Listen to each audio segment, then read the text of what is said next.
Good afternoon, everybody. I got kind of a little treat today. We are doing acupuncture on Spirit, our boy. I don't know if you can see the needles. Let me see if I can. Up in his ears also. So I got a guest today, our vet, Carmen, a wonderful vet. So she's gonna explain a little things that what we're doing today. So Carmen. All right. Well, Steve, thanks for having me. So with Spirit, number one, even though he doesn't look it, he has a lot of birthdays. He's probably in his early 30s. We don't really know an exact age because he is a rescue, as you guys probably know. And then there are two things that we're kind of trying to help him with, in addition to just trying to remember that he does have a lot of birthdays. Number one is just feeling good. And then number two, he probably has a mild version of a condition called anhydrosis, which is when they have fatigue of their sweat glands. So I don't know about you guys, but it's pretty hot here. And sweating every day all the time, sometimes the sweat glands fail to keep up. And then, of course, they can get overheated. And he is sweating, but he's sweating less than we would expect him to. So number one, older horses, they have a harder time thermoregulating, and then for your anhydrosis cases, they're not able to regulate their temperature as much just because they literally can't sweat to the degree that they need to. Spirit did great today. Spirit is not a huge fan of needles, and actually we probably have 10 or 12 needles in him right now. And other than the fact that if you go to touch his neck, he tends to throw his head up and down, he actually didn't mind most of the needles. So what we found with traditional Chinese medicine developed anywhere between 2,000 and 8,000 years ago, depending upon what sources you're looking at. And we found that even basically cave paintings of humans with these sharp stones called bianchis, where the Chinese were afraid to enter the body, whereas a lot of other cultures were drilling holes in heads, they were bloodletting, they were doing exploratory surgery even without anesthesia, whereas the Chinese wanted to treat from the outside. And what we found is, even thousands of years ago, we've now found that our acupuncture points that the traditional Chinese medicine identified for us are now at areas of increased densities of free nerve endings, and can do things like blocking pain at the alpha-adrenergic pain fibers. They can give us the runner's high, release of beta endorphins, and then also another thought that we can't quite put our finger on with Western medicine is release of energy that might not be flowing to areas of the body or in specific processes of the body. So the Chinese call it energy qi, and it's spelled Qi.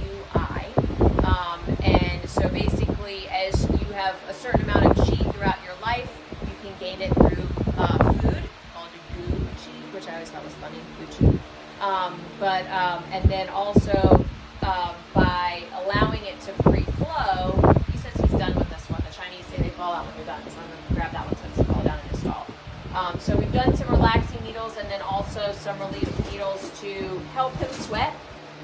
The two main non-sweating needles, or three, are at the tip of the ear, and that's called Jian, ER-JIAN, and Wei Jian. There's actually one right at the very tip of his tail, a little tiny one right at the end of his tail, and those are for releasing what we call dry heat. With him, obviously, and you see he's starting to lick and chew and get a little bit more relaxed now.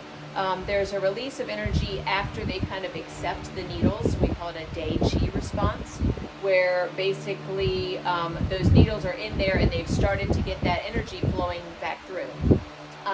Some other needles that I've put in that he did not hold on to, maybe he didn't need them as much, were my first one I normally put in is that we call it Gallbladder 21, which is ironic because horses don't even have a gallbladder.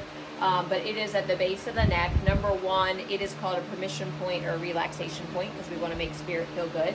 And then also, by being a permission point, it is something that is kind of a starter needle. It's a gateway into acupuncture. And so it says, I'm going to put these needles in you. Is that okay? So another one is the one right at the top of his rump that you see there. That's called the 100 meetings point. It is actually traditional Chinese medicine, the points might be different in us than in animals. And that is supposed to be the highest point of the animal when at rest. So a horse when at rest is going to be resting with its head down. So its rump is going to be the highest point. Our byway, our 100 meetings point, is at the top of our head. So that's also a type of permission point or connection point. Some other points I put in there. This one is actually just an old man point. This right here, I don't want to touch your neck. Right there is bladder 11. That's the master point for bone. So if he has any kind of bony pain, it's going to help with that. The 2 points along his back are for muscle and blood. So in Chinese medicine, again, it's a crunchy Chinese choo-choo story. It's not necessarily classic Western medicine. So we feel like blood is the carrier, which of course it is too in Western medicine, but blood is the carrier of everything in the body. So by encouraging blood, we're encouraging that energy and life vitality all throughout the body. Bladder 20 is one of my favorite points as well. Number 1, if you watch Spirit's back, even though you look lovely, Spirit, we are starting to have a little bit of loss of the top line with him being an older guy. Now, I would still say, if you ask me to pick an age, I would say Spirit looks like late teens, not like 30, so he looks great. But that is, bladder 20 is a master point for GI, so encouraging him to get all the nutrients he needs out of his diet, as well as it also doubles as a point for muscle. Again, traditional Chinese medicine is different, so we feel that GI and muscle are also related, which in us they are as well. But the large intestine channel is going to help with the development of muscle, and so working on his top line as well.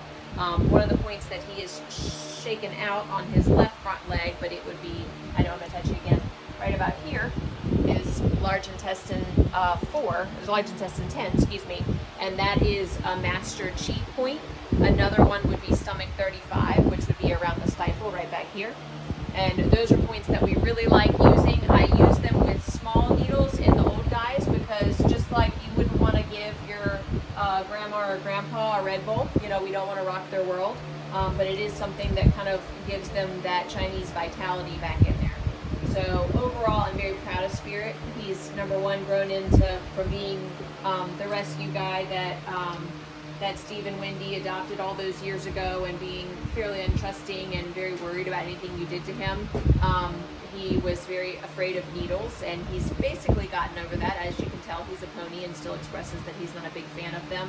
But overall, to have all these needles put in him and be actually kind of enjoying it is a nice thing. And hopefully we'll start to see him get a little bit more sweat to help him through these last hot days of summer. Thank you, Carmen. I appreciate that, and I hope you all enjoyed this. Thank you so much for watching. Appreciate y'all.